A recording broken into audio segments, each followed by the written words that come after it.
guys, gagawa tayo ngayon ng Gejang Muchim. So, ito yung or yung crab na naputol-putol na namin siya, na slice na. 이제 이런 거 먼저 해야 빨간 걸로 묻으면 저기니까. 네. So, ito yung sauce niya. Nalagyan na ng konting chili paste. First, paghaluin muna natin. Sugar, and then ground garlic.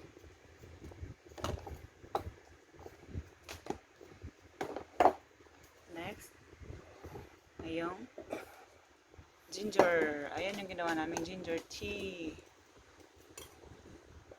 Pwede din siyang gawin mix sa mga sauce. Sunod ay soy sauce.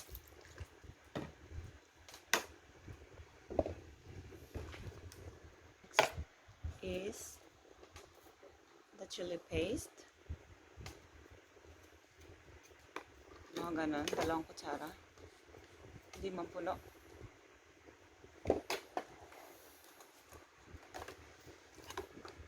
And then, matsul. Dito siya. Matsul yung cooking wine para mawala yung lansa. Pirine. Tawag sa kanila. Kaya dun siya nilagay. Mismo sa crab. Next, chili powder. 2 kutsara din. Haluin.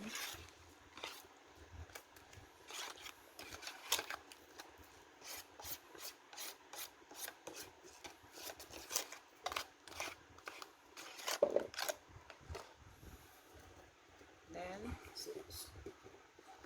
plum syrup.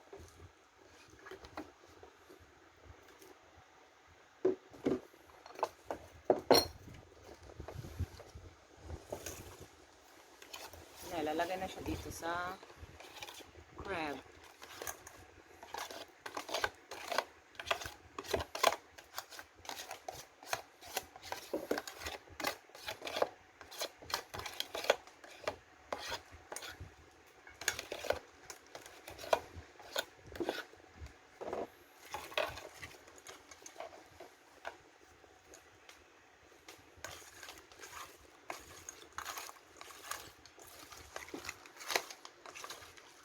Dami.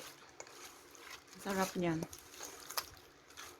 Guys, yung crab ay fresh.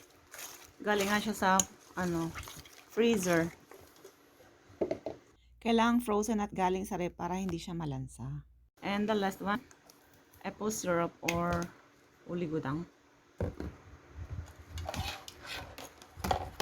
Haluin. 소스가 이게 있으니까 네. 양파 좀 넣자. 양파.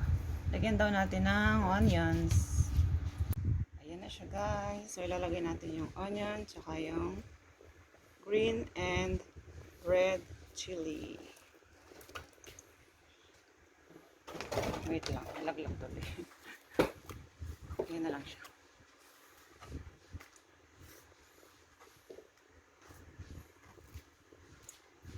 Okay, haluin natin.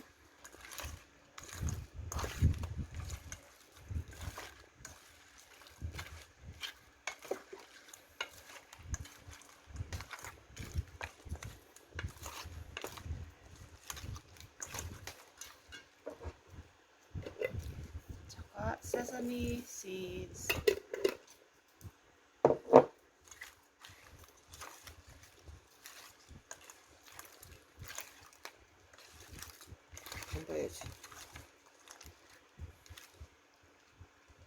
Tikman natin.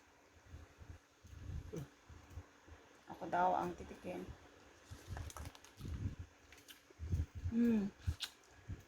앉아. 자, sarap. 간봐.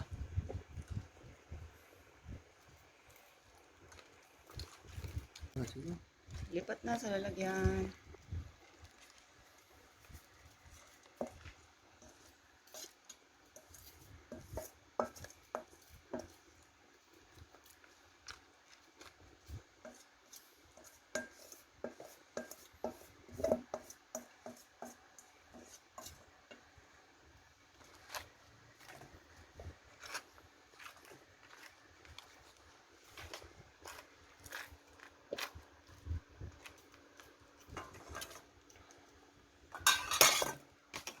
Na siya guys, tapos na.